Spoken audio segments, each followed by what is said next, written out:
A gente vai começar essa conversa. Você pode começar falando seu nome completo, onde você nasceu e a data. Eu me chamo Emily Gano Areal, eu nasci em Sena Madureira, a 144 quilômetros de Rio Branco, da capital, e no dia 12 de novembro de 1976. Emily, quais suas primeiras lembranças da infância? A minha memória afetiva me traz muito a referência dos meus avós. Meu avô era português, então o que mais me chamava atenção nessa relação era o hábito de tomar café na casa dos meus avós no final da tarde e ouvir meu avô falar muito enrolado, uma língua que eu não dominava muito bem. Ele era pai da sua mãe? É pai do meu pai. Aqui o Acre, existe um processo migratório muito forte de árabes, portugueses e nordestinos. Eu sou descendente, o meu avô paterno é português e meu avô materno tem descendência de turcos. O seu avô que você ia tomar café era descendência portuguesa. Isso. E o seu avô árabe, tem alguma lembrança? Como ele não morava na mesma cidade, a gente não teve tanto contato. Eu lembro de poucas vezes que a minha cidade era isolada, só tinha acesso via aérea ou terrestre, mas demorava um dia para chegar na minha cidade, não existia estrada. Então eu via de vez em quando meu avô quando ele ia até o Seringal, porque a nossa família, na verdade o povo acreano, a cidade se constituiu em torno dos rios. E meu avô era regatão, ele fazia comércio no rio. Então, de vez em quando é que eu tinha contato com esse avô materno. Você tem alguma imagem, sabe o que fica na memória assim do seu avô com as mercadorias? Sim, na catraia, sempre pegando as estivas, levando para o barquinho e sempre procurando combustível, né, para armazenar, sempre atrás de camburões vazios, de maneira bem rústica, ele perguntando e tentando fazer isso. Esse era o meio de vida dele, essa é a história dele e foi nesse meio que eu vivi. E sua mãe, ela traz alguma herança da origem portuguesa? O meu pai, né? Na verdade, seu pai, na verdade, a gente preserva alguns hábitos de estar em família. Muita comida em torno da mesa, reunir, rir, né? Sorrir junto. Então, nós temos esse hábito. Até hoje, todos os dias a gente chama de que a gente precisa se encontrar para ir para o Moca. O Moca é um chá da tarde. O Moca é um momento de falar de tudo, da vida, dos filhos, de política. Minha família tem uma militância política forte até hoje, né? Então, é lá onde a gente se reúne. É como se fosse o grande ponto de encontro da cidade. É na casa de um da família, sempre, em geral, pelo menos 3 vezes por semana. Cidade pequena. A família vai também, outras pessoas participam além da família? Sim, os chegados, como a gente costuma dizer, os agregados mais próximos, mas sempre todo mundo, cidade pequena a gente é muito próximo, né? E você consegue assim descrever um pouquinho esse momento, assim, na época do seu avô, como que era, assim, a mesa? Sim, consigo. Meus avós paternos, eles sempre trabalharam com usina de cana-de-açúcar. Então, a única usina de cana-de-açúcar da cidade era do meu avô. Então, moer cana era uma tradição para tomar garapa, fazer o mel, a rapadura, o alfinim. E o leite tirado da ordenha da vaca direto, né? Minha avó fazia isso, eu via minha avó fazendo isso. Então a gente tem a tradição de ter uma mesa simples, mas muito farta e sempre com muita gente, falando alto, panelas grandes em forma de tacho para receber bem. Ele tinha muito esse cuidado de receber bem. Sim. E até hoje, até hoje a gente guarda isso, de receber bem. Quem chegar é nosso. A gente sempre pensa assim. Vocês convivem com seus pais ainda? Eu tenho os meus pais. Nós não moramos na mesma cidade, mas eu sempre estou perto. Estou sempre perto. Fala o nome desses seus avós completo, depois o nome dos seus outros avós árabes. A sua avó materna, né? Sim. Ainda confundindo. Sim. Ela também era árabe? Não, não. ela já é descendente de nordestino. É tudo muito misturado aqui no Acre.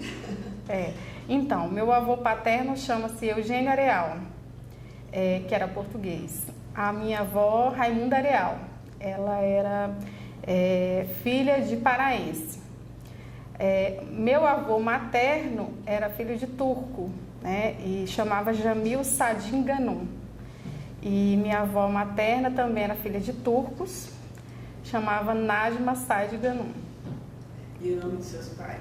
Eugênio Areal, filho, e José de Areal. E você disse que agora vocês mantêm essa tradição, esse costume. Sim. Essa participação política, assim, você consegue dizer um pouco como que foi acontecendo? Então, Da história, né? Como que vocês sim, foram, o que eu lembro desde cedo, acho que antes de eu nascer, minha família já vivia no meio político. Desde muito pequena, meus tios já tinham mandato. Então, como que era o trabalho? Na verdade, o que os levou à política, né? A razão pela qual eles estiveram ali e estão até hoje. Como eles sempre foram, eu sempre estive numa família de professores e professoras. Eles trabalhavam em áreas ribeirinhas, fora da cidade, na zona rural, no campo, na educação do campo. E sempre foram lideranças dessas comunidades. E nessa liderança se forjou um processo de amadurecimento, de representatividade. Eles sempre eram porta-vozes de algumas demandas. E nesse processo, sempre professor, num lugar simples, na zona rural, não que ele não seja, mas ele é muito importante, né? É como se fosse realmente um protagonista com grande repercussão. E nesse processo eles foram militando e aí foi construindo essa trajetória política e até hoje nós temos alguém na família político com mandato. Com mandato. Porque todos somos, né, muito políticos, mas com mandato. Emily, e vamos voltar para quando você era bem pequenininha. Você tem irmãos? Eu tenho um irmão.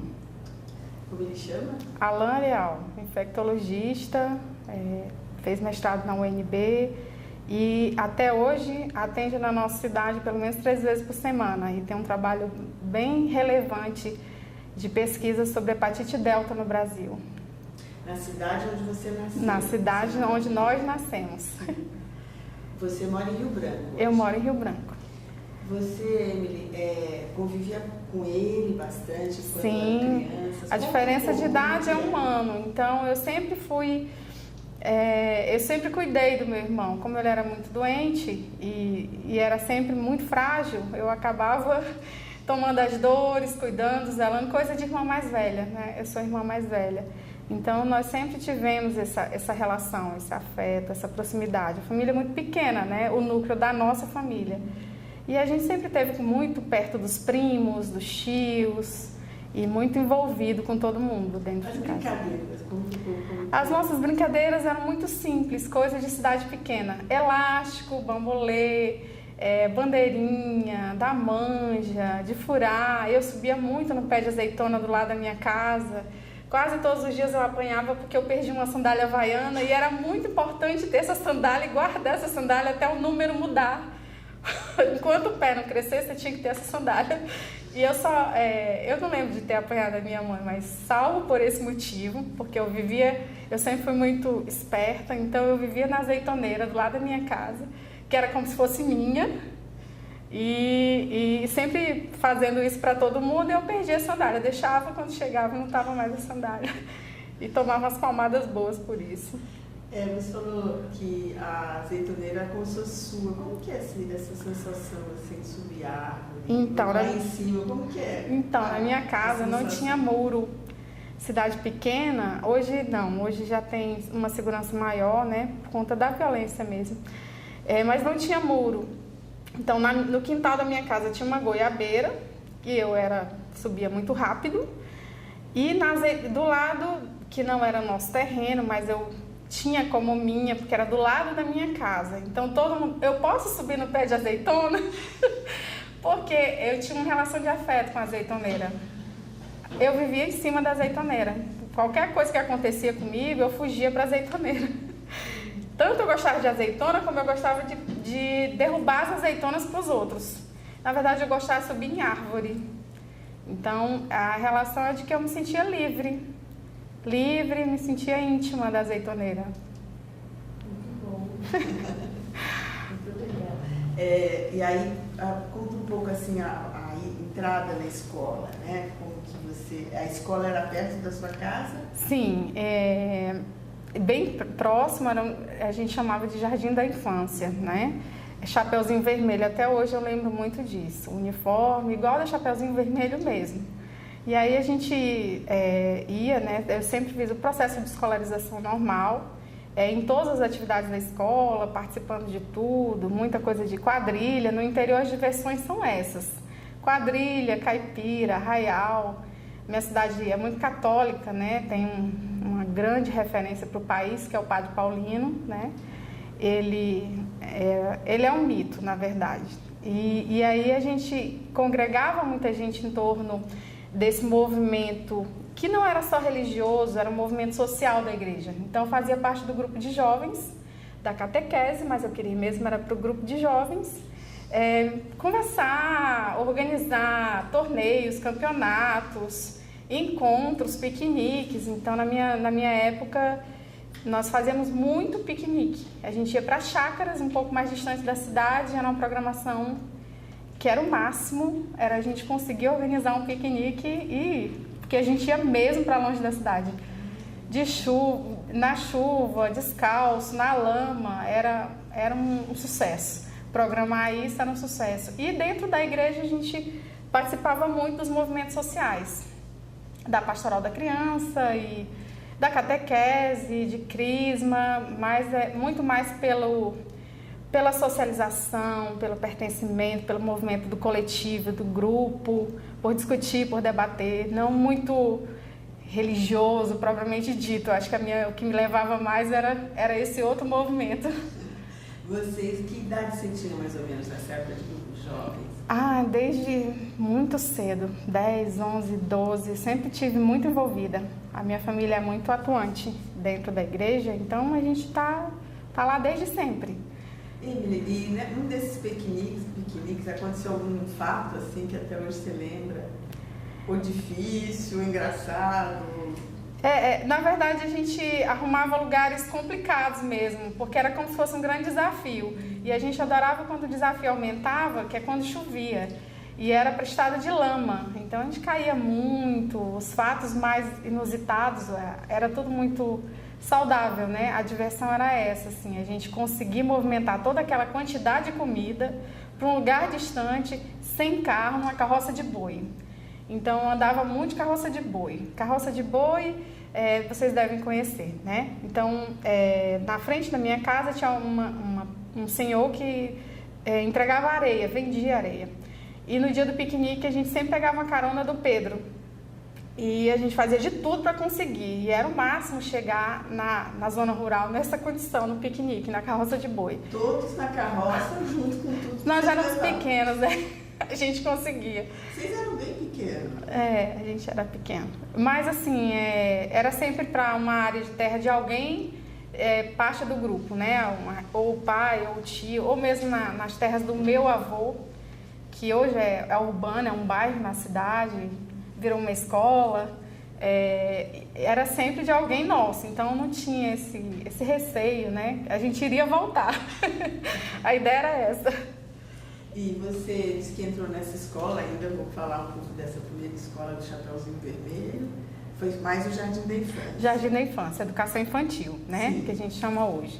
Aí depois eu fui para o Fontenelle de Castro, que é uma escola de ensino fundamental 1, primeiro ciclo, Elisiário Távora, também fundamental 1. E aí, Dom Júlio Mattioli foi o meu ensino médio. Então, até o primeiro ano do ensino médio, eu fiz na Dom Júlio Mattioli Ensino Madureira. Depois, eu vim para Rio Branco para estudar, né? E fiz o segundo, terceiro ano em Rio Branco. Lá ainda dessas primeiras escolas, tem alguma fase assim que foi marcante? Assim, principalmente marcante, né? Porque talvez tenha outras coisas, mas...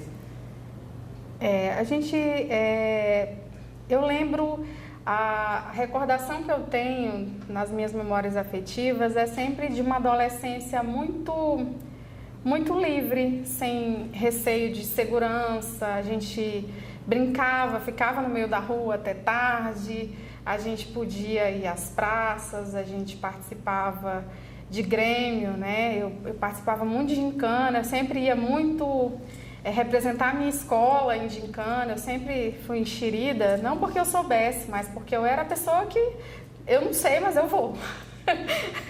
E eu lembro muito das gincanas, isso era muito forte em cenas. As escolas tidas como escolas com uma referência de trabalho gostavam muito de fazer esse trabalho. É como se fosse atividades, era uma disputa, mas disputa saudável também, que davam conta de questões mais pedagógicas e de conteúdo mesmo, e também culturais, de teatro, de dança, de música.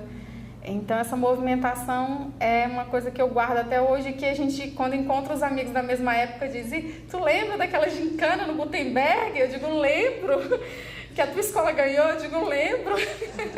Então assim, mas uma gincana, uma atividade, uma tarefa que vocês tinham que... Na verdade, assim, as tarefas elas davam conta de muitas coisas, né? Na minha cidade, ela, vez por outra, no período de enchente de alagação, que a gente chama aqui, no inverno amazônico, ela tem alguns bairros que alagam, que tipicamente alagam, né? A Siqueira Campos é um deles, é um bairro que fica muito próximo do rio, então enche. Então, as atividades eram muitas, desde as mais conteudistas, como, por exemplo, arrecadar alimentos no meio da rua, isso lá na década de 80, para ajudar, né, as famílias mesmo, porque a gente tinha colegas que estavam alagados e porque, mesmo não tendo, a gente, como vivia dentro do movimento social da igreja, a gente sabia também que estava precisando, qual era o colega que não estava vindo, ou mesmo que não fazia parte da nossa comunidade. Então a gente sempre arrecadava, fazia daquilo uma atividade com fim social também, né? Então isso pra gente era importante. Hoje isso é muito forte, talvez, mas na minha época não era muito recorrente, não acontecia. E você disse que vocês curtiam muito a quadrilha, né? Que era forte. Festa junina. Festa junina. Sim, você lembra de o arraial. Momento assim, um par que você, um vestido, um momento que você sempre participava das quadrilhas. Sempre. Mas teve assim um flash, sabe? Que você quando... Na verdade, a disputa das quadrilhas eram muito boas também, porque a gente, como a nossa diversão era na época de maio e junho, no mês de maio, em Sena Madureira, todos os dias tem arraial. A cidade, todas as noites, tem uma instituição, tem uma escola, tem um movimento social, tem uma organização que fomenta até hoje. É tradição, no dia 1º de maio até o dia 30, e termina com a coroação de Nossa Senhora, que é padroeira de Sena Madureira. Então, eu fui, nesse movimento de arraial, eu lembro de quadrilha, eu lembro muito forte das danças, né, dos ensaios que a gente participava, e o que eu lembro muito é como a padroeira da cidade é a Nossa Senhora da Conceição. A gente tinha tradição de que as pessoas que eram também da igreja, que eram do grupo de jovens, eram anjinhos. Então, é uma coisa que eu tinha muita vergonha, não porque eu não queria ser anjinho, mas é porque eu me sentia grande para ser anjinho. Aí depois que eu fui anjinho muito, eu entendi que eu tinha que ser anjinho, mas eu queria mesmo era coroar Nossa Senhora. E isso nunca aconteceu, porque eu fiquei grande demais. Aí eu nunca fui a pessoa responsável. Essa tradição cultural até hoje existe. Tem uma outra tradição muito forte eu digo na minha família, porque a minha família é a referência dos azuis e dos vermelhos, dos encarnados, que são as cavalhadas, as corridas de cavalo, né, que você tenta içar as argolas, né, com a lança você tenta içar as argolas. E o capitão do azul era o meu pai, e o capitão do encarnado era o meu primo. Então a nossa família estava ali muito dividida. É uma tradição cultural que a Fundação de Cultura Garibaldi Brasil recuperou, então é patrimônio histórico também. E você participava? E eu participava. Sim, eu ia para a torcida. torcer pelo meu pai. Porque como é que é? Um cavalo de cada lado? É um cavalo de cada lado, tem uma tradição medieval. E você leva uma lança e sai correndo, sai simultâneo. Você sai de um lado, eu saio do outro. E eu tento pegar aquela argola que está lá naqueles pontos estratégicos. Ganha aquele que conseguir resgatar a argola. E aí, assim, a história toda é de que quando você tem argola, é muito nobre receber uma argola de alguém. E eu ia porque eu queria receber a argola do meu pai. Então, a ideia era que ele me visse no meio da multidão para que eu tivesse a chance de ter a argola. Já, muitas vezes. Nossa. Muitas vezes. E eu tenho muitas fotos. Quando eu trabalhei no Poronga, como professora, a gente desenvolveu um projeto do resgate histórico das cavalhadas. E foi muito bom, muito bom. Precisamos dessa foto. Depois. Ah, eu consigo. Eu tenho várias fotos, bem bacanas. É uma cidade onde a tradição cultural é muito forte. O Acre como um todo, eu acho que a gente estava um pouco esquecido dessa parte cultural muito forte, mas na década de 90 e com a aproximação da Fundação Roberto Marinho, eu acho que resgatou muito isso no Acre. Acho que a gente conseguiu ter uma valorização da nossa própria autoestima e de quem nós somos. Isso foi no governo, né, do Jorge, e hoje nós falamos com muito orgulho, com muita importância daquilo que antigamente para nós, assim, talvez fosse até um motivo de não falar, de se envergonhar, porque era meio fora do comum, né? Não era muito dentro do estereótipo do que acontece nos grandes centros, e hoje acho que a gente tem muito orgulho das nossas raízes, do nosso jeito de ser. Emily, fala então como foi esse processo, depois a gente volta na sua história desse ponto, mas esse processo desse projeto, que você está dizendo que é o telecurso? Sim. Então, conta um pouco como foi recuperar essas tradições, como aconteceu isso, se você puder detalhar um pouquinho. Na verdade, nós estávamos trabalhando questões relacionadas à cultura, à relação de pertencimento e de você se identificar com alguma coisa e aquilo realmente se fazer presente e não fazer por uma obrigação, porque você vai comemorar uma data cívica. E aí a gente foi recuperando o que era valoroso. E aí surgiu, as cavalhadas eram valorosas. E a gente não tinha nada escrito. E isso podia se perder, né? A gente conseguiu recuperar numa revista, uma publicação. Nós conseguimos retomar essa publicação e a gente conseguiu desenvolver um projeto, né? Onde a gente participou desde das atividades em si, dos treinamentos, conversamos com as pessoas, ouvimos essas pessoas. Era um pouco também de trabalhar a identidade, né? A cultura, a identidade, quem somos de fato nós, o que é representativo para o nosso povo, o que faz parte da nossa história, quem de fato nós somos. E você disse que começou com pessoas? Sim, sempre. Mas que pessoas? São pessoas que participavam da atividade, né? Eram cavaleiros, famílias dessas pessoas, as pessoas que eram plateia, que assistiam, como a gente. Então, todo mundo que estava no entorno, inclusive a liderança mesmo local, os políticos, por que fomentaram, qual a importância disso para a sociedade.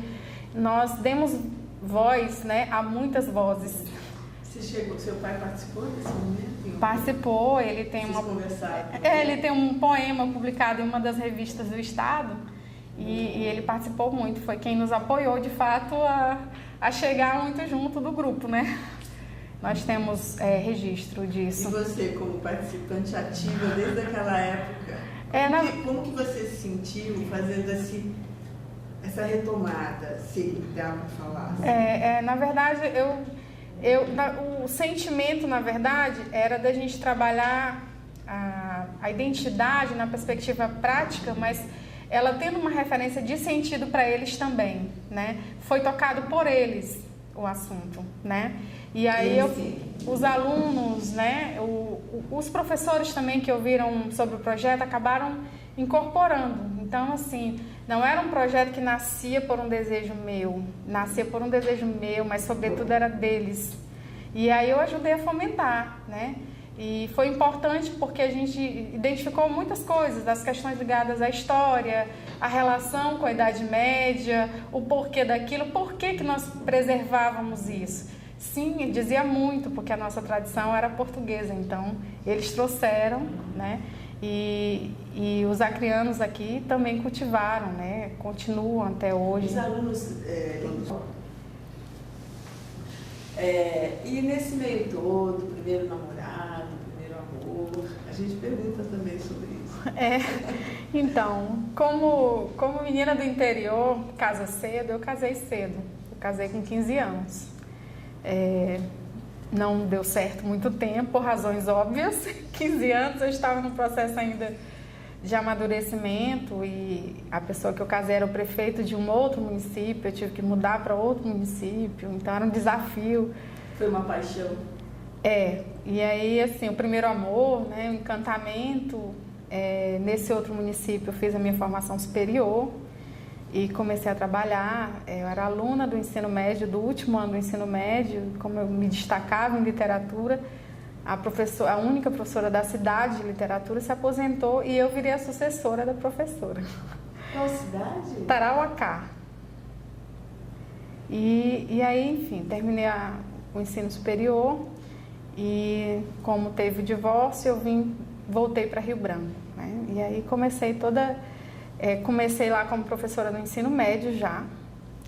E aqui continuei em Tarauacá. E aqui continuei no Colégio Acriano, no ensino médio, Reinaldo Pereira no ensino fundamental, Georgette Calume no ensino fundamental e ensino médio. E no Reinaldo eu tive o enamoramento com a possibilidade de fazer algo diferente, né? Que era trabalhar com a metodologia nova, um processo de interação, que havia a reflexão, mas havia a ação e a reflexão. E isso causou um reboliço, um burburinho, uma explosão na cidade e com os meus colegas professores, né? Os mais arvorados como eu, resolveram então ir para o novo. Foi aí que eu conheci o telecurso e aí me tornei professora no telecurso. Então, a gente vai conversar bastante sobre essa fase. Eu queria só voltar um pouquinho. Você disse que fez um ano de ensino médio na sua cidade ainda, e depois você foi para onde fazer no Tarauacá? Aí no segundo ano eu vim para Rio Branco, aí noivei. Aí depois fui para Tarauacá. Na verdade, eu cursei mesmo o terceiro ano lá, o último ano do ensino médio. E a gente começou a falar das lembranças da escola, mas falamos mais das atividades culturais. E da escola, você tem algum momento marcante, ou no ensino fundamental, ou no ensino médio, um professor talvez tenha marcado? Sim, na minha cidade nós temos uma escola muito tradicional, o Instituto Santa Juliana, uma escola de freiras, né, que a época da minha mãe elas viviam em modo semi-internato. E lembro... É um fato curioso, na verdade. Como eles eram muito rigorosos, tinham muita coisa da tradição, com o uniforme, com a saia. E eu gostava muito, talvez nem venha ao caso, eu gostava muito de enrolar a saia para que ela ficasse bem curta. E quando as irmãs passavam, eu deixava ela bem comprida no joelho. Quando elas saíam, e eu vivia com saia desembanhada, porque ela rasgava, ela puxava mesmo, né, porque eu fazia aquilo. E eu sempre tinha que me justificar. Por que você estava fazendo isso? Não, porque eu estava ensaiando para uma coreografia da escola. Então, era um fato... A gente queria meio que subverter a irmã mesmo. Adolescente, ela com aquele rigor todo. E a gente queria ensaiar, né, para as nossas danças. É um movimento dos Menudos, do RPM, da Xuxa, que eu sou dessa geração, né? Então a gente queria estar no movimento natural de adolescência, né? Eu acho que a escola ela era muito boa, mas muito rigorosa dentro da perspectiva do civismo, de alguns valores mesmo morais que eram desnecessários, né? Porque era muito extremado. Escola católica, né? Que era de só freira. De meninas. Não, meninas e meninos, mas a gente não formava, as meninas formavam de lado, os meninos de outro, com todo aquele rigor de igreja católica e escola liderada e dirigida por irmãs, servas de Maria. Então tinha todo um ritual que eu subvertia sempre que eu podia. De vez em quando eu ia lá para a diretoria visitar a irmã, porque eu achava que não precisava daquilo tudo. Além da saia, tinha outras coisas que aconteciam? Às vezes a gente queria fugir de algumas regras e eu agitava meio que os grupos na sala e por isso também ia lá visitar de vez em quando, porque estava pactuado, não, estava decidido por ela e eu achava que precisava estar pactuado pelo grupo. E isso era motivo. Eu não me enquadrava da forma como era para ser dentro das regras da escola. Eu não acho que eu não daria certo numa escola militar ou numa escola muito rigorosa, com regras, né? Eu acho que as pessoas têm que ser livres.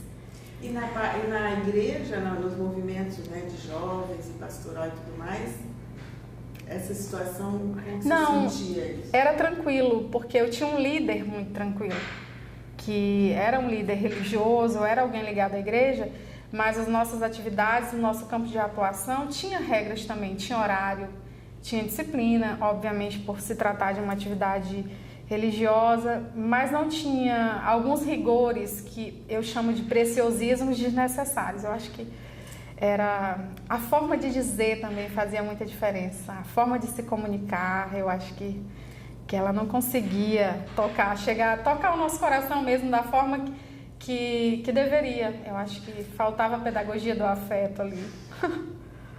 Emily, e a gente está dizendo desses costumes, né, de escola e tudo mais. E aí você indo para o ensino médio, junto com o casamento, conta um pouco dali para cá. Como é que você entrou na universidade? Que curso você escolheu? Então, esse momento aí pra gente. Na verdade, eu casei no último ano do ensino médio. Eu já morava na capital e aí, como eu ia casar, eu fui morar em Tarauacá, que era a cidade que o meu ex-marido morava e era prefeito. E aí também tive a oportunidade, nessa época, de que abriu o vestibular para letras em Tarauacá. E eu sempre gostei dessa área. Aí acabei prestando vestibular, fui aprovada e junto com o marido, o casamento, eu entrei na universidade. Fui morar em Tarauacá. Morei 4 anos durante todo o mandato e um pouco mais depois do mandato. Foi um momento difícil conciliar uma jovem de 15 anos morando longe dos pais, da família, não tinha ninguém lá. Conciliar estar à frente de uma gestão, né? Porque quando você está casado, você está do lado de alguém que está gerindo a cidade, está gestando a cidade. Foi difícil por conta de enfrentamentos de embates políticos mesmo, né? A minha ideologia política era distinta do meu marido, então isso era muito problemático para mim, né? E eu sempre fui muito militante também, mas do lado oposto dele, né? E dentro da universidade tinha alguns embates naturais, tinha o lugar de onde eu falava, que era a primeira-dama, e tinha estudante que era militante, que acreditava de que as coisas podem dar certo, que com mais justiça social e menos desigualdade a gente pode ter um mundo melhor. E era nisso eu vivia dentro desse universo de conflitos, de impasses, de lutas ideológicas e de um relacionamento, né? E foi uma fase onde tive muitas pessoas que me ajudaram, que estiveram ao meu lado. Foi um tempo de amadurecimento, um tempo de ser forjado mesmo. Eu não tive tempo de viver mesmo uma juventude natural. Eu tinha que participar de momentos, né, de receber pessoas, políticos, de promover ações, né, sociais e políticas também. Então, e conciliar isso com a faculdade. Eu era uma estudante e estudante professora. Eu também entrei logo na educação, né? Eu tive essa feliz oportunidade de ser estada já no 3º ano do ensino médio para ser a substituta de uma professora que era referência. Então, eu tinha que fazer o máximo para dar conta, para fazer o melhor, né? Até porque eu gostava muito também. Emily, você lembra de um momento, assim, de uma situação que esse embate acontece, ou então uma situação na universidade, da militância, para ilustrar mesmo? Eu fazia parte de um grupo na universidade bem comunista, né? Meu ex-marido era de centro da direita, direitona. Então, alguns momentos eu era muito confrontada e desafiada pelos próprios professores, pelos colegas, pelos meus pares professores, pela minha pouca idade. Eu casei com 15 anos. Aos 16 anos eu já era professora. Era acadêmica e esposa do prefeito. Então, eu era muito desafiada. Eu tinha que ser muito adulta e eu tinha que dar as respostas porque as pessoas esperavam isso, né? Então, eu já passei por diversas situações desafiadoras e de limite extremo e de viver numa linha muito tênue entre o difícil e o dificílimo. Sempre foi muito difícil. E você, chegando a substituir essa sua professora, né? Primeiro dia de aula, você lembra como foi? Lembro. Sua primeira entrada. Lembro. Assim, conta pra gente. Então, detalhes. Ela me fez o convite, né? Ela é uma referência até hoje na cidade, professora Lourdinha Maia. E eu disse, professora, não tem ninguém na cidade, você é a pessoa que é apaixonada por literatura e vai ser minha substituta. Quando ela disse, não tem ninguém na cidade, você é apaixonada, eu acredito em você, ali estava a resposta onde eu precisava, dentro de mim, para aceitar o convite. Porque ela acionou o botão, eu confio em você. E aí eu confiei em mim mesma, né? Eu acreditei que eu era capaz. E eu só fiz uma exigência, eu não quero ser a professora da minha turma, que eu estava terminando, mas eu terminei antes, porque eu tinha que assumir a sala de aula. Aí eu fui para os 4º anos magistério, que existia à época o magistério, o normal, e outros 3º anos, eu assumi essas turmas dela. E assim, o primeiro momento era a leitura. O que essa moça jovem, esposa do prefeito, o que está fazendo aqui, essa iniciante que caiu de paraquedas na aula da professora Lourdinha? Então, no primeiro momento era a tentativa de me comparar, né, em que medida eu daria conta, sendo sucessora de alguém que era uma referência, e os testes todos possíveis, né, quando a gente está iniciando qualquer processo, ou quando há substituição de professor, é um processo natural. E eu acho que fui aprovada, no sentido de que eu continuei, passei por alguns momentos desafiadores, de brincadeiras desnecessárias, mas eu acho que a credibilidade, ela aconteceu a partir do momento que eles perceberam que a professora Lourdinha tinha percebido na sala de aula, que eu era mesmo apaixonada e que mesmo não sendo a professora Lourdinha, eu teria condição de ser uma boa professora, porque eu amava o que eu fazia. E você lembra do seu primeira sala que você entra, assim, o que você fez, que atividade você sabe que dá para lembrar? Eu lembro que foi o 4º ano magistério, eu trabalhei literatura infantil com eles, né? Na verdade, eu me senti confortável e eu pude escolher para onde eu iria no primeiro dia, né? E foi para essa turma. Como eram pessoas mais maduras, bem mais maduras do que os terceiros anos de formação integral, que eram pessoas que almejavam não ficar mesmo na educação, lá eu me sentia confortável. É como se eu fosse cuidada pelos alunos e alunas, né? E o meu primeiro gesto foi de dizer para eles que eu estava lá para aprender junto com eles. E em nenhum momento houve a censura, mas você não vem ensinar nada aqui? Eu acho que foi muito feliz a forma como eu disse que eu cheguei.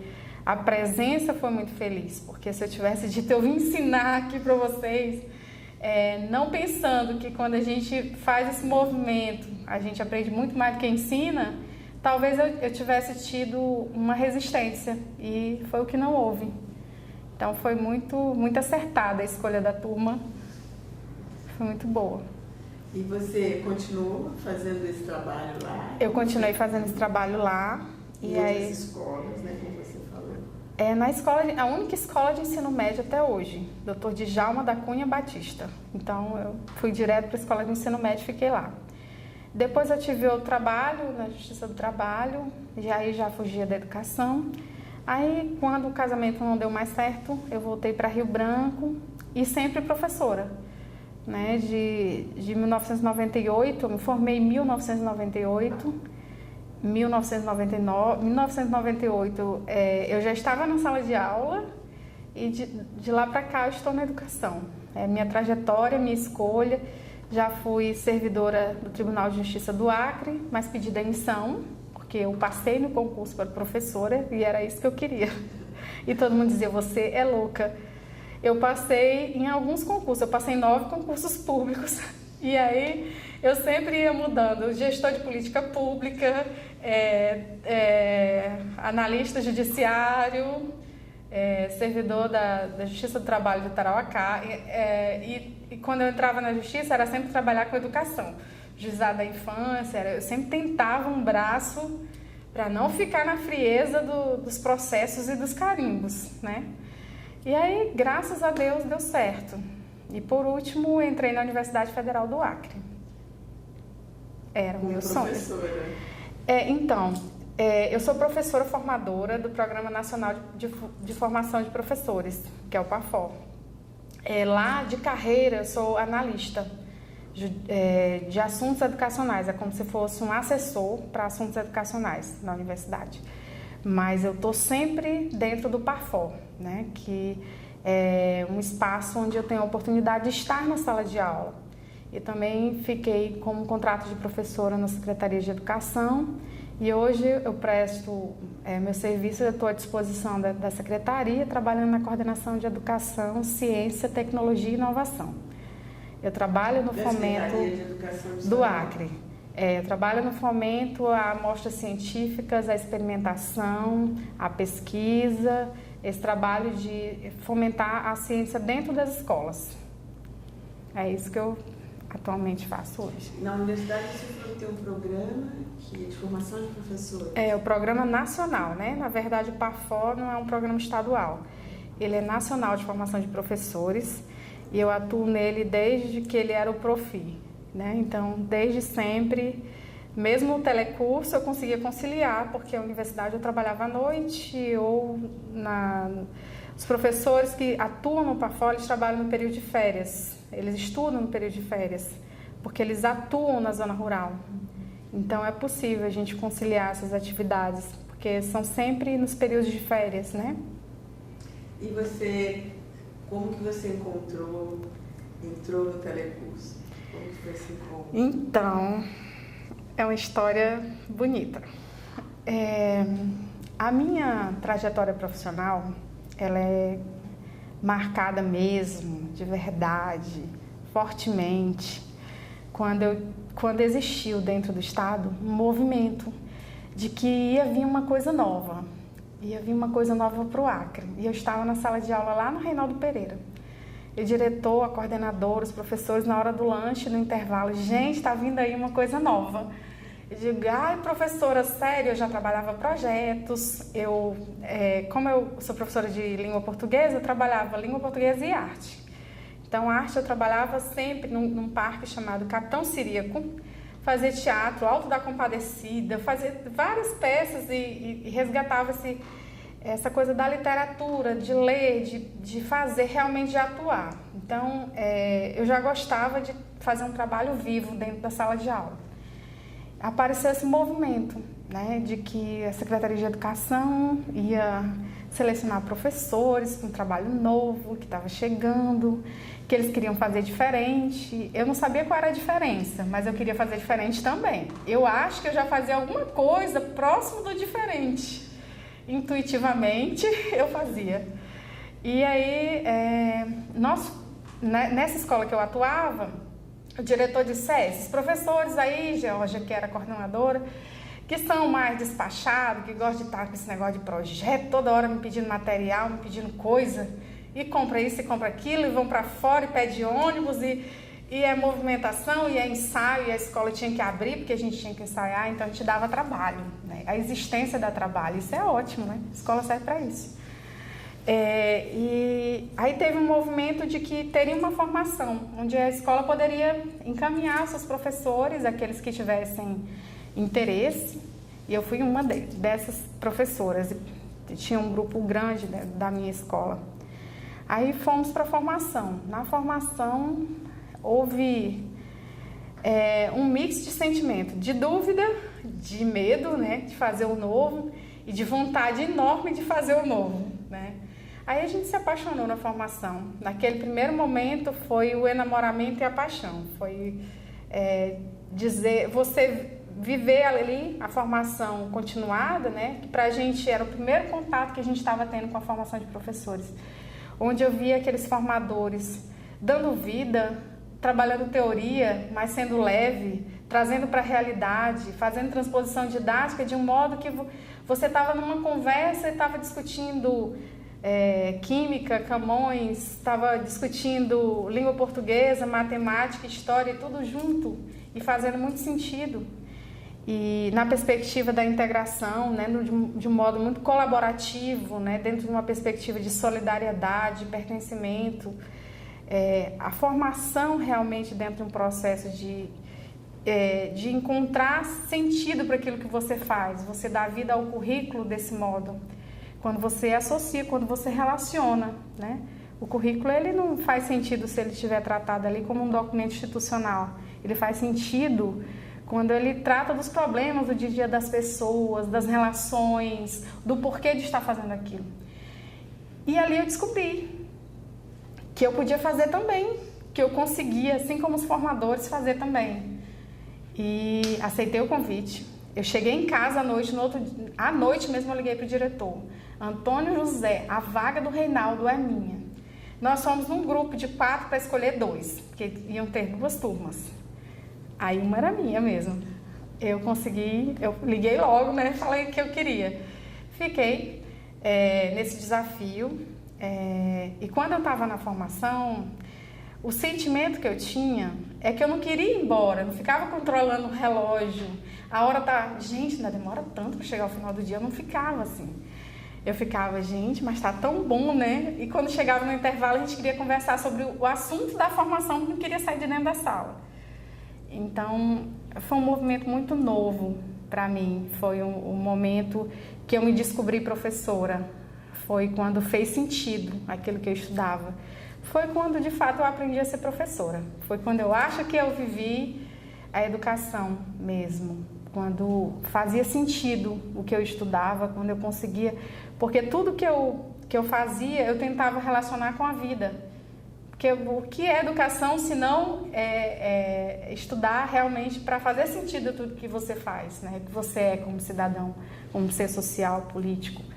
E aí eu me vi, né? Nesse movimento a gente continuou, eu fiquei como professora há um tempo.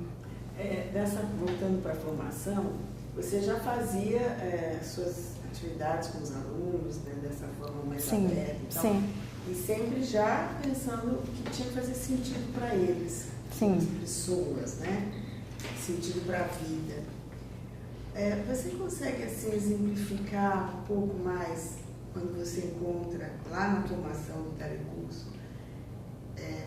Tem a ver, né? Você estabelece essa sintonia, né, com o que estava acontecendo lá na formação.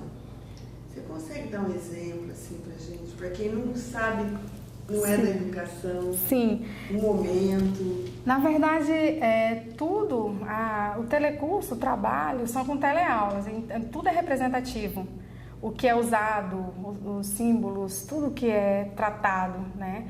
Se a gente vai trabalhar de conceitos matemáticos de área, você usa uma relação de sentido, no comércio, vendendo tecido, operacionalizando alguma coisa no dia a dia que pessoas normais como eu e você fazemos, né?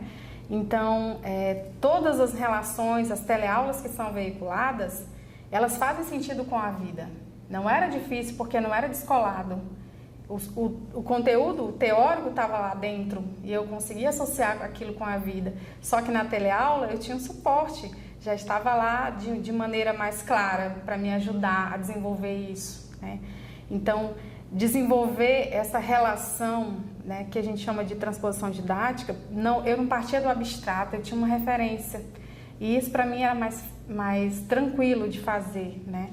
E mesmo em qualquer situação que eu esteja, academicamente falando, que eu não estou no telecurso, eu tento sempre associar a uma relação de sentido, um artigo que eu estou lendo, um paper que eles estão construindo, porque a minha referência de base me fez entender que eu só posso provocar e desenvolver quando faz sentido. E isso, todas as aulas eram temáticas, faziam sentido, tinha uma linha de continuidade, tinha uma relação histórica que desencadeava fatos, então tinha uma lógica, né? Tinha uma associação com até um objeto simples que era utilizado na cena, tinha que fazer sentido no contexto, né? Então, coisas simples como vender um tecido, como servir um café, como escrever uma reportagem, fazia sentido, tudo estava concatenado, não estava dissociado do mundo. E talvez é isso que faz com que chegue mais fácil ao estudante, porque eu não estou ensinando aqui algo que é abstrato, que não faz parte da minha realidade, né? E traduzir isso, eu não conheço outras experiências que traduzam realidade, currículo, vida, né? Que faça essa associação tão bem, né? E isso me despertou para tudo que eu faço na vida. Eu sempre penso, qual a razão de ser? Por que eu estou fazendo isso? Qual a intenção? Qual é o valor simbólico? Qual o poder simbólico? Qual o valor ideológico? A razão de ser? Para onde ir? Como ir? Quais são os motivos que me levam a ir, né? Então, a dúvida, o questionamento, a provocação, a experimentação, a busca ativa, a provocação, a formação de professores nessa perspectiva fazia sentido, porque o que eu fazia era intuitivamente, eu não tinha uma orientação pedagógica consistente que me desse conta de uma formação de professores e um acompanhamento pedagógico que desse um braço para apoiar e sustentar essa prática. Então, caminhar sozinha é diferente de caminhar junto, né? Me sentia muito confortável caminhando junto. E você, como professora?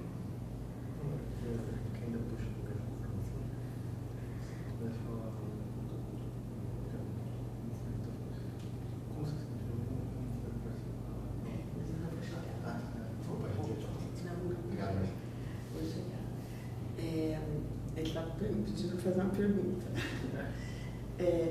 Você, como professora de literatura e teatro e língua portuguesa, língua portuguesa, quando você entrou nessa proposta e tinha que trabalhar com todas as áreas de forma interdisciplinar, então, sempre falando, e é isso que o Vitor está propondo aqui, e eu também toda hora estou te pedindo, do seu sentimento mesmo, sabe, das suas sensações, até das dúvidas, enfim. Então, o sentimento... Lá naquela, vamos transportar para aquela... Tá, o sentimento foi de medo.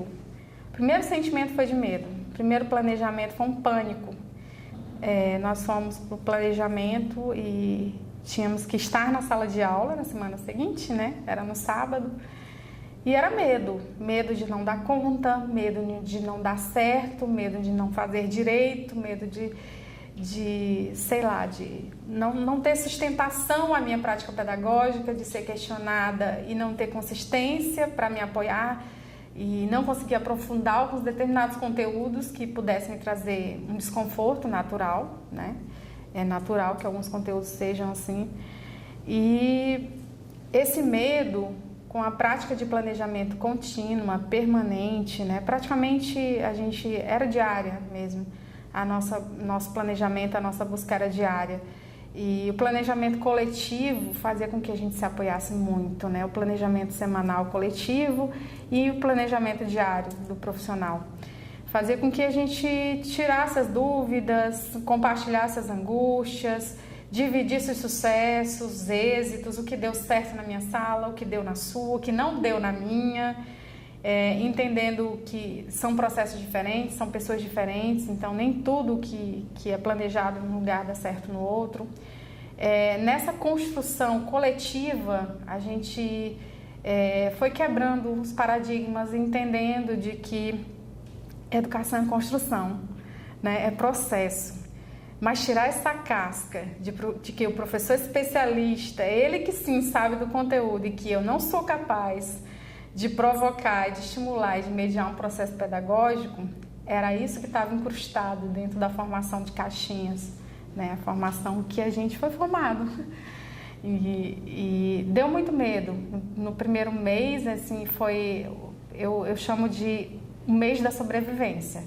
O mês da sobrevivência foi o mais difícil. Mas ao mesmo tempo que eu tinha medo, eu tinha certeza que era ali onde eu queria permanecer.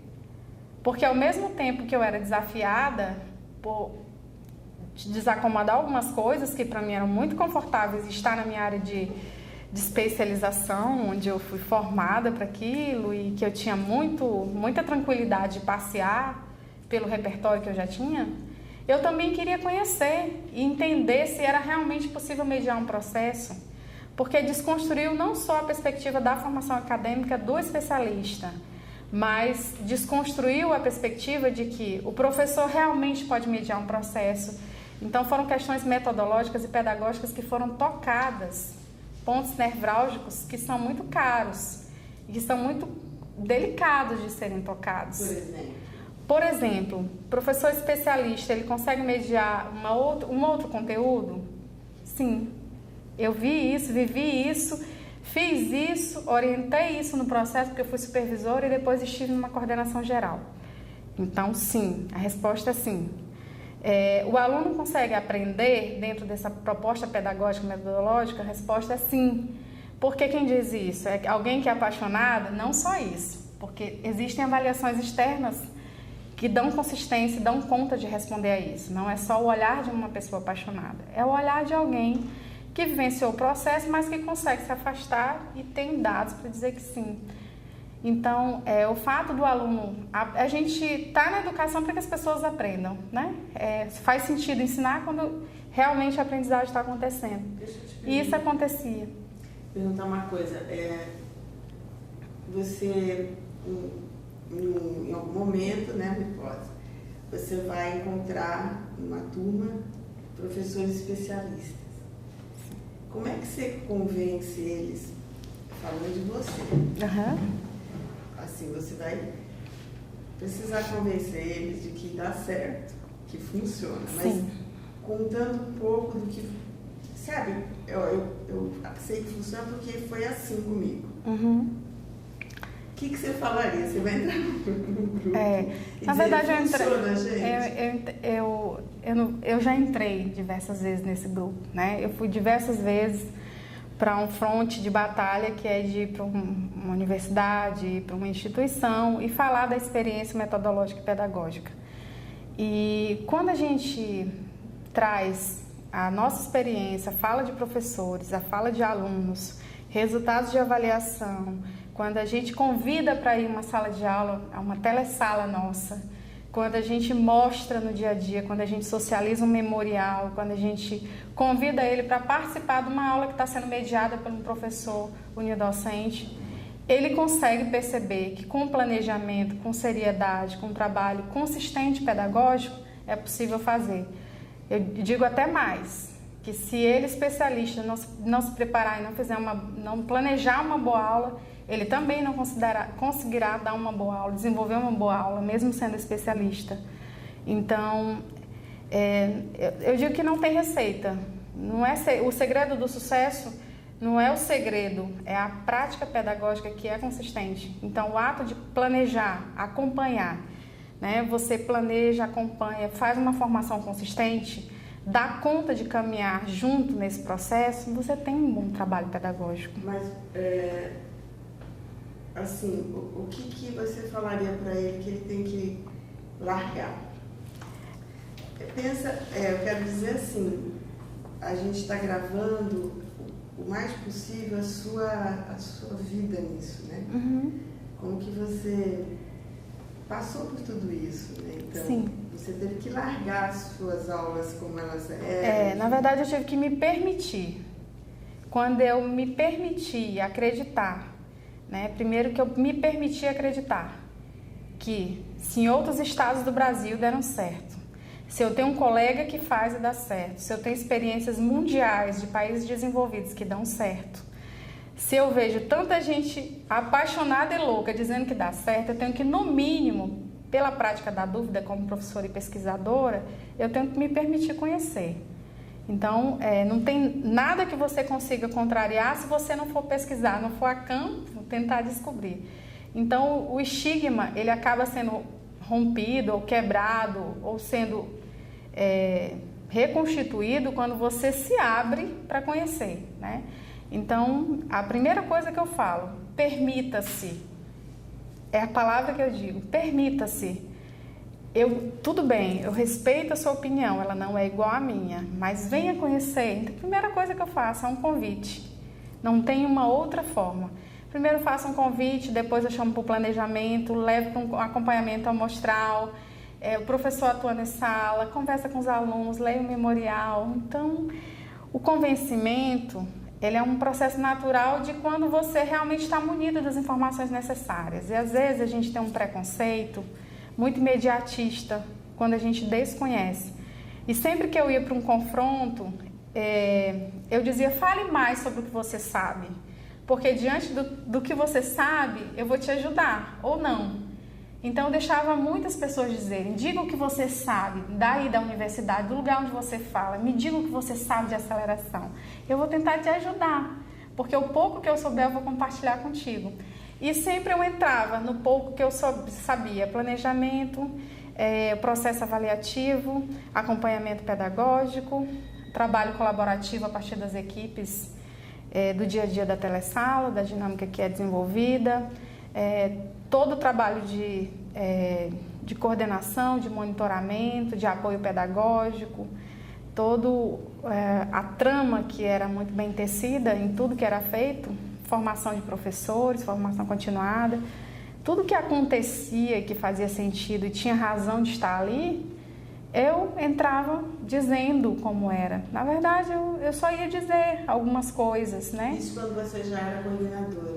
Quando eu era supervisora, quando eu era coordenadora, sim. Do projeto Telecurso? Sim, do Telecurso. Eu vou perguntar uma coisa que a gente aqui está deixando para esse momento, né, de síntese, depois eu vou continuar outras coisas.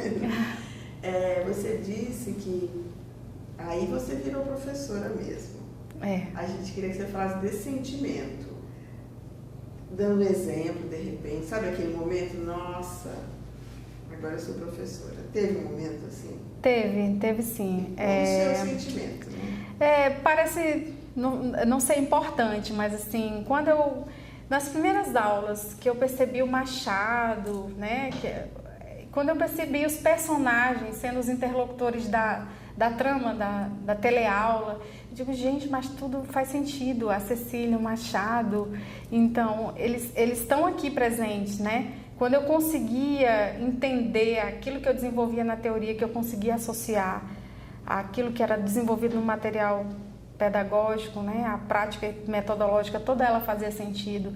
Quando eu conseguia colocar os meus alunos em círculo, porque eles não tinham mais que ficar alinhados, porque a gente tinha que ter uma relação de se olhar, de se ver, de se preocupar com o outro, de fazer sentido porque o João faltava na aula, de saber que a Maria não vinha porque ela era violentada, porque ela passava por um problema difícil, porque existia uma desestrutura familiar muito grande. Então, o trabalho, o papel social que eu desenvolvia na sala de aula era muito maior. O alcance que eu tinha com a minha turma, como eu era unidocente, eles estavam comigo todos os dias. Eu sabia muito mais deles. Eu podia dizer muito mais deles. E eu era uma grande referência para eles e eles para mim. Então, quando eles faltavam, eu sabia. Não era o número 2 que faltava. Era o João, era a Maria, era o Francisco. Eram as pessoas que eu conversava, né? Então, essa postura de ter uma aproximação, quando eu contribuía para a estima pessoal dele ser melhor, quando ele sabia que ele já tinha passado por várias reprovações, era o pior tido como o pior da turma, aquele aluno que a escola não queria, porque em geral as nossas turmas eram constituídas pela escória da escola. tudo aquilo que a escola não queria, no sentido de aluno que reprovou, aluno que dava problema de indisciplina, aluno que se evadia, estavam nas turmas de telecurso. Esses eram os alunos em potencial. E nós estávamos para esses. E precisávamos fazer diferença com esses, porque nisso residia o mérito. Trabalhar com o ideal não tem mérito nenhum, né? O resultado a gente via de transformação a partir daquele aluno que dava trabalho e que não saía da escola de jeito nenhum, enquanto o professor, no caso eu tinha uma motinha, enquanto ele não subisse da sua moto, porque ele ajudava a guardar o material, porque ele ajudava a guardar os equipamentos tecnológicos, porque a sala tinha que ficar organizada, porque, né, no outro dia tinha a outra turma, então aí sim fazia sentido. Eu promover uma mudança de algum modo, não eu, mas contribuía tudo que eu fazia, a metodologia, a forma de ensinar, a forma de estar na sala, a forma de trabalho em equipe, né, a colaboração, a solidariedade, tudo isso fazia com que eu pudesse tocar aquela pessoa que estava ali incrustada e que a escola não tinha chegado nela. Você lembra de um caso bem... Sim. Conta, sempre eu peço para você contar um pouco mais em detalhes. Tá. Sabe? A história, conta a história. Então, vou contar uma história de um rapaz chamado Samuel. Eu era supervisora do Samuel na Escola Serafim Salgado, no ensino noturno. Eu tinha 25 turmas de telecurso à noite para supervisionar, a maior escola. Num turno, né? A escola maior dentro do turno. Samuel era de uma família muito, muito humilde. Ele passava o dia inteiro numa catraia. Catraia é um barquinho bem pequeno que você fica atravessando as pessoas de um lado para outro, de uma extremidade do rio, do 2º distrito para o 1º distrito. E o Samuel vivia e sustentava a família com isso. Passava o dia inteiro no sol quente, atravessando as pessoas de um lado para outro. E no final do dia, se arrastando, ele chegava no Serafim. E sempre chegava atrasado, inclusive. Samuel sempre, era de praxe, o Samuel chegava atrasado. Como ele sempre chegava atrasado, uma vez ou outra a gente conversava muito, né? Samuel precisa melhorar o horário. Aí num dia a gente foi conversar, ele foi me falar um pouco da trajetória dele, do que tinha acontecido com o pai, né? A perca prematura do pai, a condição da mãe, dos irmãos, a vida. Ele foi falar da vida, a gente foi conversar da vida. E naquele dia o Samuel chorou. E ele disse assim, eu vou desistir, hoje é o último dia que eu venho para a aula, professora. Ele me chamava de professora, porque eu professora sem professora. Eu não venho mais. E nesse dia, eu fiquei mais do que o necessário com Samuel. Ele era uma referência para a turma. Eu não venho mais porque eu não aguento viver no sol quente. Chegar aqui à noite e ainda até às 10 e voltar para lá, que era muito distante. Eu conversei com ele, a diretora conversou com ele, a professora Lúcia, o professor conversou com ele e nós conseguimos convencer o Samuel. O Samuel é a minha maior referência no telecurso. O Samuel começou a estudar dentro do barco, dentro do barquinho. O Samuel passou em vários concursos públicos. É gerente do Banco do Brasil, pessoa jurídica aqui no Acre. E toda vez que ele me encontra, ele disse, se eu não tivesse te encontrado, eu não seria o que eu sou hoje. E ele vai fazer mestrado. E tudo que ele faz, ele manda para mim. E a gente se encontra de vez em quando, já tem família, então assim, ele tem a maior referência de transformação, para mim, é o Samuel, porque eu vivi aquilo. Eu acompanhei toda a dor e aí eu consegui também acompanhar o sucesso. E aí a gente se encontrou nos 40 anos do telecurso, a gente já se encontrou no banco, e ele é gerente de pessoa jurídica, mas professora é sempre professora. Quando eu chego, ele vai lá falar comigo. E, para mim, ele é a minha principal liderança e referência quando a gente fala de superação. E assim como Samuel, a gente tem outros Samuéis, tem outras Alines, tem gente fazendo medicina, tem gente já formado, tem gente, todo tipo de boa gente por aí espalhado, professor. Quando eu chego para ministrar aula no interior do Acre, professores que atuam na zona rural, de difícil acesso, me deparo com ex-aluno do Poronga, E quando eu chego, minha coordenadora, porque eu já fui visitar como coordenadora, eu digo, sua professora, muito prazer, meu colega professor. E agora eu estou indo amanhã para a formatura de pedagogia em Brasileia, de ensino superior, dessa turma que atua em zonas rurais de difícil acesso. E assim como essa turma tem um calendário enorme de formaturas de alunos que foram ex-alunos nossos no telecurso e que agora são professores da rede, formados. Para eles, assim, é uma vitória e para mim, assim, mais ainda. Né? Então, o poder de transformação, como eu acompanhei muitas histórias, eu acho que ela é muito representativa. Porque foi logo nas primeiras turmas do telecurso. Samuel foi formado logo da implantação aqui no Acre. Dá para relacionar isso? Eu tô toda borrada. O anel deve estar horrível aí, né? Faz assim, dá pra cima. Assim. Isso, que assim não... Meu Deus do céu. Meu Deus do céu, gente. Vocês cortem aí. Não, é ao contrário, porque é isso, conta com o coração. Então, quanto mais a gente precisa entender como que acontece isso, né? Quando você fala com o coração, aí a gente entende. A pergunta é difícil agora, mas vou tentar. Você consegue relacionar isso que você acabou de contar com ser professora? Ser professora no telecurso? Ser professora. Você falou, aí eu virei professora. Quando eu entrei no telecurso. Você consegue, assim, só para fechar? Eu consigo entender que hoje eu estabeleço uma leitura vinculada a partir de uma prática social que eu vivi. Né? Eu não estava lá ministrando aula simplesmente. Né? Eu não estava lá cumprindo um rito da secretaria, uma carga horária, ministrando uma disciplina com determinados conteúdos curriculares específicos e vivia olhando no relógio para dar o horário certo para voltar para casa. O ser professora, na perspectiva integral, é mais do que isso. Né? É você levar as vidas para casa. É você levar o Samuel para dentro do coração e você saber que ele está bem e você se preocupar quando ele não está bem e isso fazer sentido para você, ser importante. Né? Eu não estou preocupada mais só de planejar a aula que eu vou dar no outro dia e nem para conseguir recuperar um conteúdo que o aluno teve déficit de aprendizagem, que não conseguiu desenvolver com aquela aula, que eu não atingi o resultado esperado. Eu estou preocupada com ele como um todo. Se ele está indo bem, por que ele não está indo bem, no que eu posso ajudar no processo, né? O que é esse ser humano para mim. Então, ser professor é ser mais do que um mediador de conteúdos.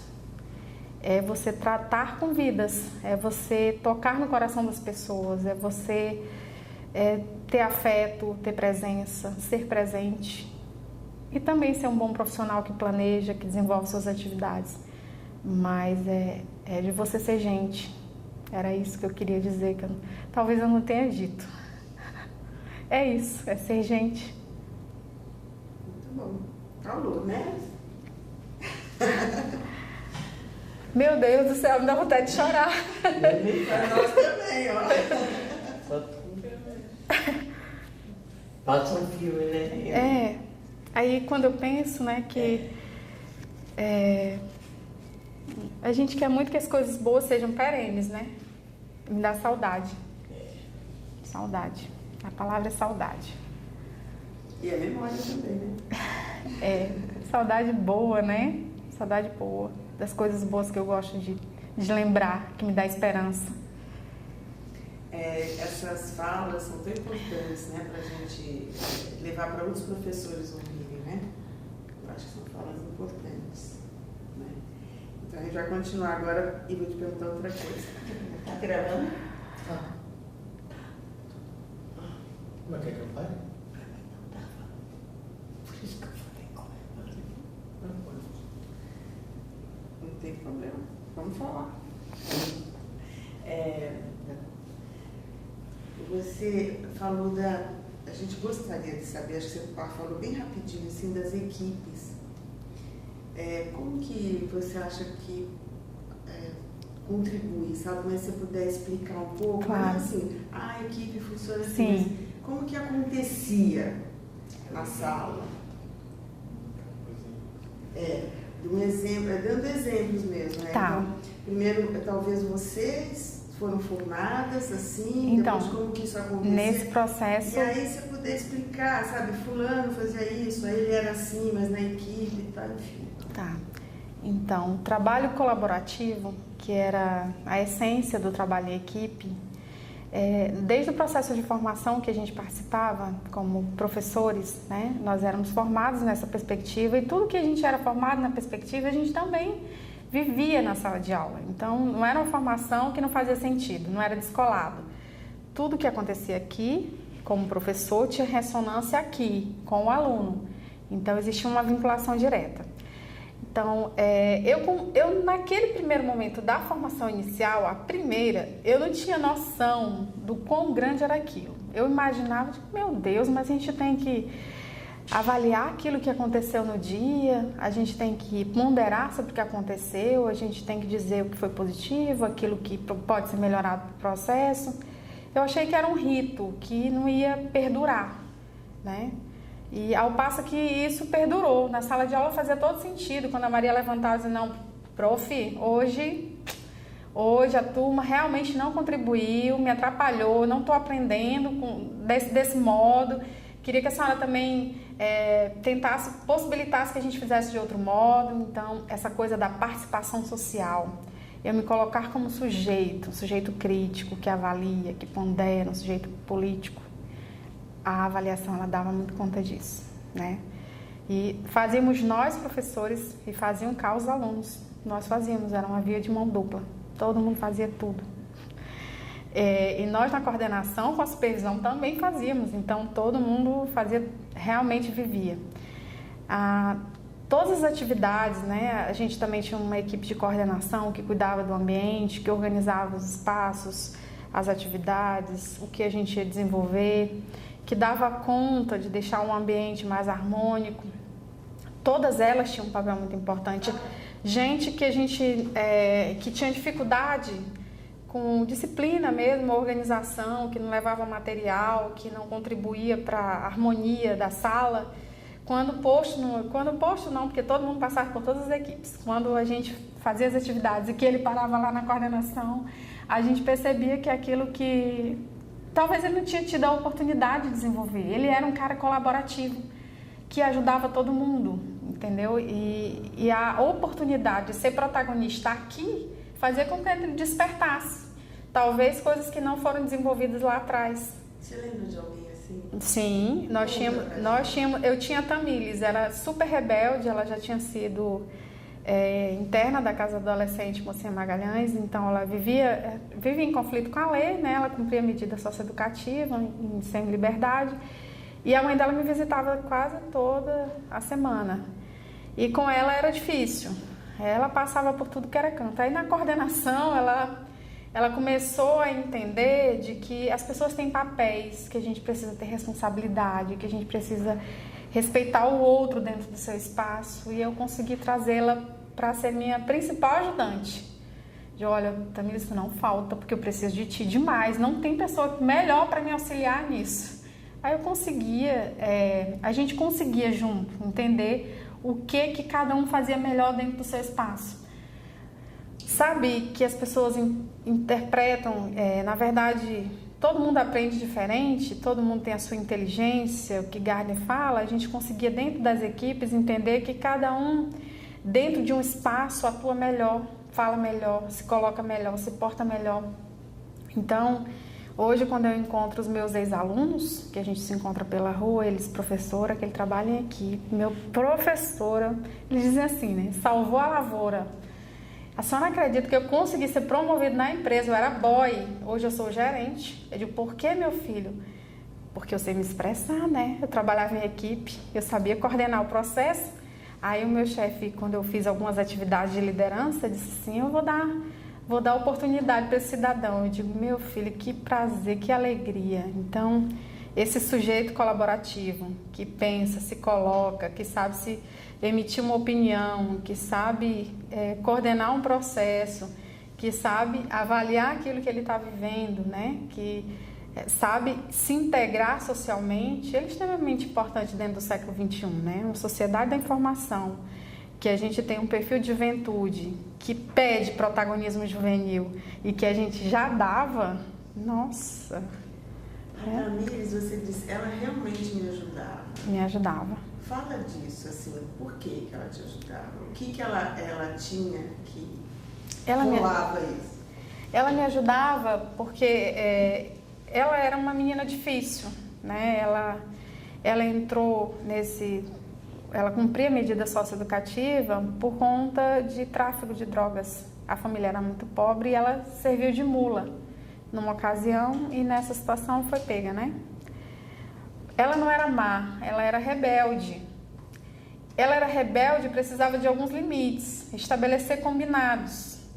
E dentro da coordenação, dentro dessa equipe, quando eu estabelecia, sabia falar com ela os combinados na linguagem dela, ela era a minha principal colaboradora, porque eu conseguia falar com ela do modo como ela esperava, com respeito, com afeto.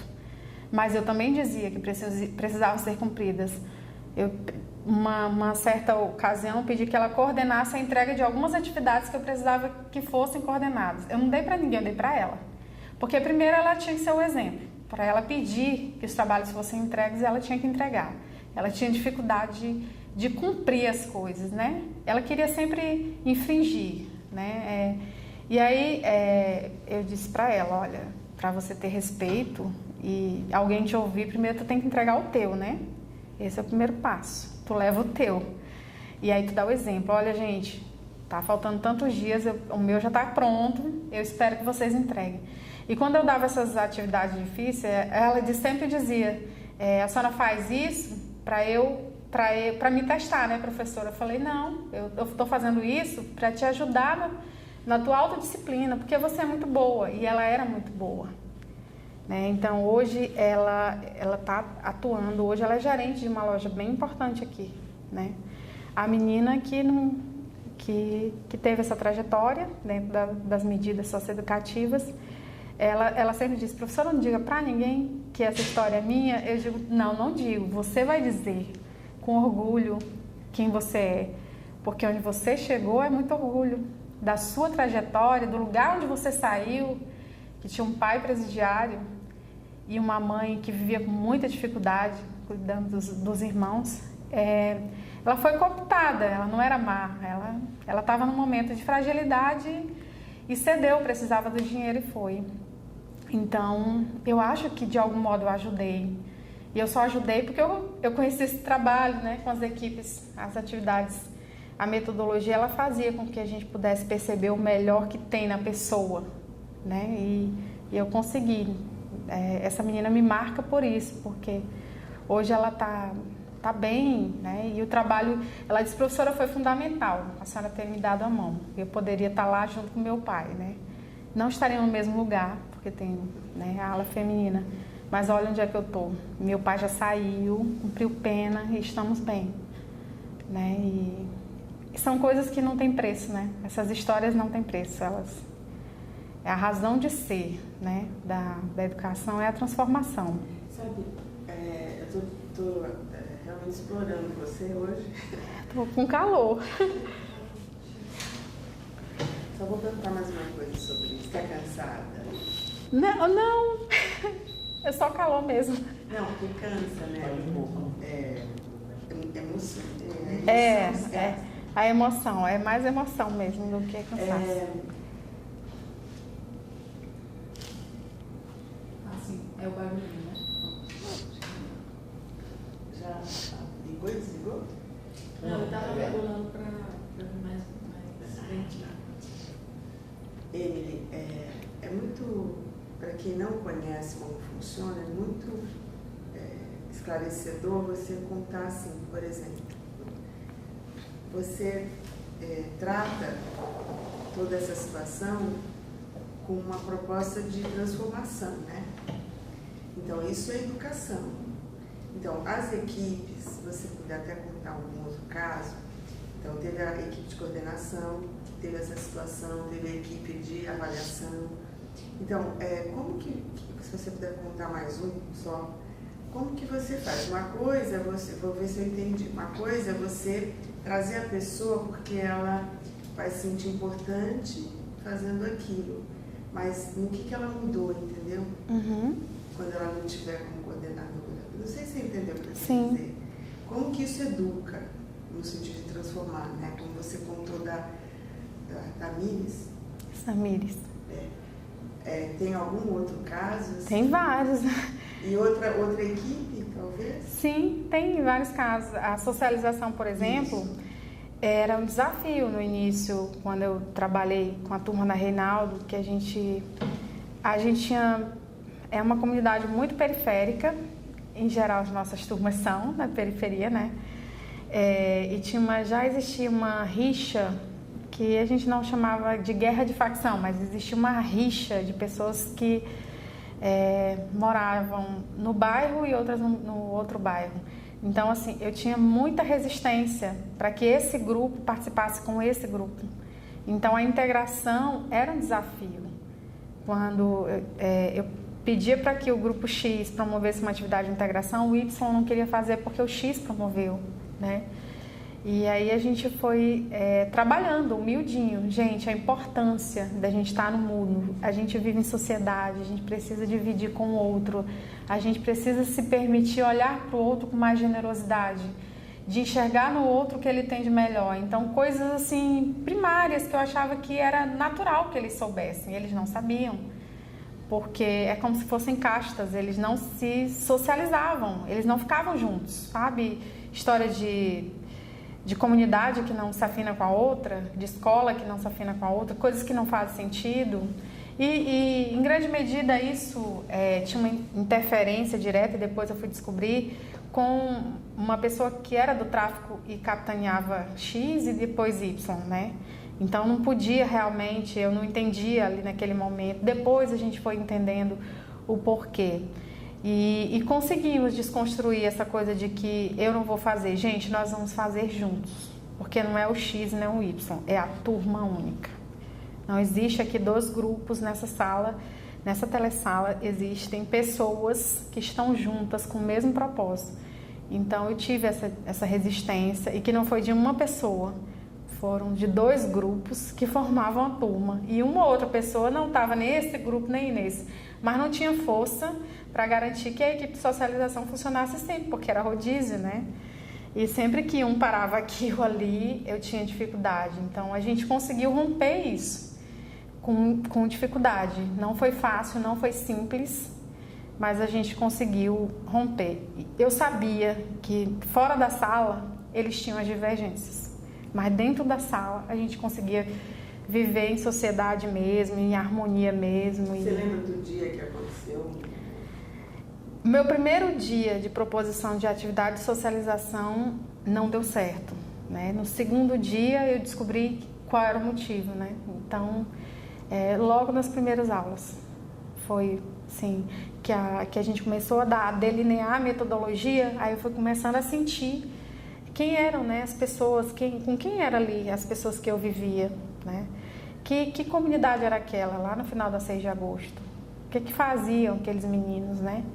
Do que viviam, quais eram os seus sonhos, né? E quando a gente de algum modo toca em sonhos, né? Aquilo que para mim é mais caro numa pessoa, os meninos não sonhavam. Não quero ser nada, eu quero ser chefe do tráfico, eu quero ser assaltante, eles são... E como que reverte isso? Sempre quando eu pergunto, é mais no sentido de você contar uma história, mas... Quando a gente está num momento como esse, a gente perde, né, pessoas também. Nós perdemos um dos nossos colegas, houve uma armadilha para ele, digamos assim, e ele foi preso, um dos nossos alunos, né? E o Rodrigo foi preso, ele ficou com essa referência, uma pessoa também que era um bom aluno, participativo,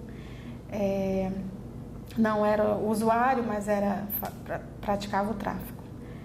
E a gente tratava de lembrar dessa referência para que eles pudessem entender de que não era ali que eles queriam estar. A gente começou a tratar de sonhos, né? E de algum modo a gente já falava de projeto de vida, sem intenção mesmo, assim. A metodologia ele leva a isso, mas não foi premeditado. A gente estava tocando em projetos de vida. E eu sempre dizia para eles, olha, eu não quero saber se você vai ser o médico, a doutora, o professor, isso faz parte do seu projeto de vida. Mas se você me disser que quer ser um técnico em enfermagem, que isso vai te fazer feliz, eu vou estar super feliz. Se você for feliz fazendo o que você quiser, é essa área que eu vou te apoiar. Então, a importância não estava no status da profissão. A importância estava em encontrar alguma coisa que fizesse sentido. E a gente conseguia. Muito bom. Você quer perguntar? Eu vou chorar o dia todo. Ai, meu Deus. Gente, desculpa. Vilma vai rir. Quer perguntar? Vamos fechar? Dá para fechar? A gente ficaria a noite inteira aqui, não ia jantar, você ia ficar aqui. A gente está encerrando, a gente, como eu já acabei de dizer, a gente falaria muito, né, ainda, te ouviria muito. Você gostaria de falar alguma coisa que nós não te perguntamos dessa experiência? De alguma história, de alguma situação, de algum sonho? Não, sonho depois, da experiência. Essa experiência, ela me trouxe muitas coisas, né? O primeiro, me trouxe o significado real do que é ser professor, na sua integralidade, do que é ser aluno nesse contexto, né? Do que é realmente trabalhar numa perspectiva de que faça sentido, né? Então, eu sou muito grata às oportunidades que eu tive dentro dessa perspectiva, porque meu olhar é muito mais amplificado quando eu olho para a academia, quando eu olho para a prática pedagógica, quando eu olho para um currículo, quando eu olho para uma avaliação, quando eu olho para um processo de formação continuada ou um processo de formação inicial, quando eu me sinto sujeito, né, de um processo. Então, foi isso que me motivou, que me despertou, que me instigou a pesquisar e a saber mais, né? Foi isso que me motivou a chegar aqui e querer chegar muito mais longe, né? De poder saber um pouco mais, né? Então, a constituição da minha própria história profissional se confunde com a minha trajetória mesmo no telecurso. Eu não sou conhecida por Emily, eu sou a Emily do Poronga, que é o nome do telecurso aqui no Acre. Ninguém não, todo mundo sabe quem eu sou. Se tem uma pessoa que é conhecida, sou eu. E todo mundo fala dessa história e associa. O meu sobrenome não é mais o meu de nascimento, é o meu profissional. Porque isso marcou tanto o Acre. Porque da história que nós construímos, originaram outras histórias, outros projetos, outros processos que derivaram desse trabalho inicial pioneiro e que eu tenho muito orgulho e gratidão de ter feito parte, né? Então não adianta nunca deixar de negar isso, porque tanto é para a identidade da nossa gente que eu faço parte, como é para a minha pessoal. Então, quando eu começo um memorial descritivo, a primeira coisa que eu falo, às vezes eu pulo esse preâmbulo todo inicial e eu digo, aqui é a linha de corte, aqui é o divisor de águas, é aqui onde eu nasci profissionalmente, né? Então, sou muito grata e ter vivido na academia, com os contrapontos da academia e estar na sala de aula, no chão da sala de aula e saber o que é isso, dizer aqui porque eu vivi, não porque eu ouvi falar, é muito caro para mim isso. Então, o sentimento é de profundo pertencimento, porque se constitui e se mistura com a minha trajetória profissional e com a minha identidade como sujeito. É isso. Você está fazendo uma pesquisa? Eu escrevo, né? Eu sempre estou escrevendo. Eu sou mestre em educação, mas estou pleiteando o doutorado. Sempre estou publicando. Eu tenho capítulos de livro, tenho artigos, tenho ensaios.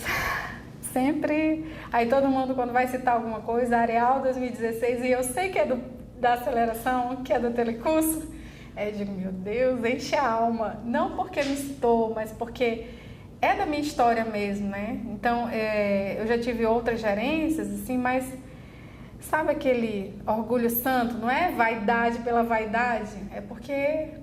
E quando eu chego, quando eu posto alguma coisa numa rede social, os professores, mas você é a nossa referência, né? Porque eu estava lá desde o primeiro tijolo, eu estava lá com todo mundo na formação, então a relação é essa mesmo, né?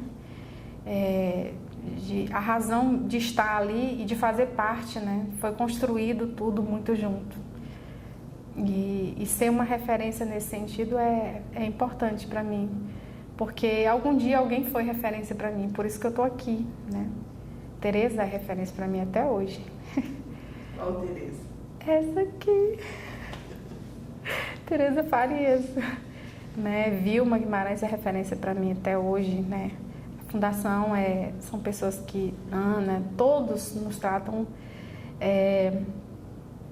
de maneira especial, como pessoas especiais mesmo, né? Você que é especial. E é isso que faz a diferença. Eu acho que alguém tocou o meu coração e eu consegui tocar o coração das pessoas. E muita gente hoje escreve sobre o programa no Acre. E assim, eu fui a primeira mestra no Acre, né? E com essa pesquisa. Então acaba sendo referência. Acaba sendo a referência. Eu vou para a Endip, na Bahia, apresentar um painel sobre esse tema. A reforma educacional da década de 90 e os reflexos na educação do Acre. Um olhar sobre a prática pedagógica. Muito bom, parabéns. O que você achou de contar a sua história, esse momento? É difícil falar da gente, né? Eu achei emocionante, foi prazeroso pela forma como vocês conduziram. Mas foi difícil, assim, recuperar algumas coisas que eu sinto saudade. Eu sinto saudade de estar. Eu sinto saudade da forma como foi desenvolvido o trabalho no Acre. Mas é aquela lembrança saudável, né? E quanto a gente fez aqui, né? Quanto a gente reverteu um indicador que era péssimo, que hoje, se eu fosse falar do ponto de vista dos dados, da estatística, da pesquisa, quanto que a gente revolucionou. Então, todos os momentos vinha passando um filme e é isso, mistura sentimentos, é de alegria, mas é também de, poxa, eu toquei em coisinhas lá paradinhas, né? Quietinhas, acomodadas. Para nós foi bom, né? Parabéns. Não, mas eu fiquei muito feliz também. Sabe aquele sentimento? Mas é porque é a saudade mesmo, né? A saudade, porque agora não tá gravando? Não, tá? Eu nunca quis sair da aceleração. Eu tive que ir para o desafio porque eles não viam uma outra pessoa com o meu perfil. Então eu não saí porque eu quis. E fez uma diferença enorme no programa, dito por todos. Quando você saiu da sala? Não, quando eu saí da gerência geral, que já estava consolidado, que já era respeitado e que eu já tinha pego todas as pancadas e porradas com todo mundo. Eu tive que sair, que eu já estava há 18 anos, porque tinha que plantar um outro desafio no Acre e eu não me adaptei a esse trabalho, a forma como foi conduzido o trabalho. Eu não comunguei o modo de fazer. Eu pensava que era diferente, né? Que tinha que ser de participação mesmo, de ouvir, e de construção por nós, acrianos, né? E aí acabei pedindo para sair, mas eu não saí querendo sair. Eu 18 anos fazendo a mesma coisa, quer dizer, a mesma coisa não, professora, supervisora, mas eu fui muito rapidamente promovida a gerente geral, né? E fiquei 18 anos fazendo a mesma coisa, você não cansa? O secretário me dizia. Eu digo, não, eu não esgotei. Todo ano a gente recria, as pessoas não são as mesmas, e nem nós somos os mesmos, nem o senhor é o mesmo. E nem nós fazemos a mesma coisa. E eu não queria. É isso, aí eu acho que vem um filme, né? Eu acho que eu poderia ter contribuído mais.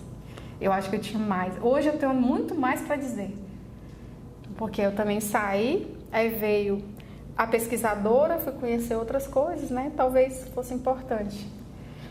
Mas é isso, é saudade, talvez. Olha, parabéns mesmo. Foi um privilégio a gente ouvir. Não, o privilégio foi meu de ter tido a oportunidade de falar de mim. Eu acho que eu nunca imaginei de ter essa oportunidade, nunca, nem nos melhores sonhos maiores. Como é isso, né? É o alcance daquilo que a educação faz pelas pessoas. Eu acho que ela fez muito, o Telecurso fez muito para mim, né? Você provocar uma menina do interior para ser pesquisadora numa área que não é muito investigada, que no Acre, meu objeto de discussão, sem nenhuma modéstia, eu sou a referência aqui no estado, né? E para outras pessoas também. Então, isso para mim é muito. Saindo de onde eu saí, para mim é muito. Com certeza. Para mim é muito. Contribui muito para a educação. Parabéns. Isso para mim é importante.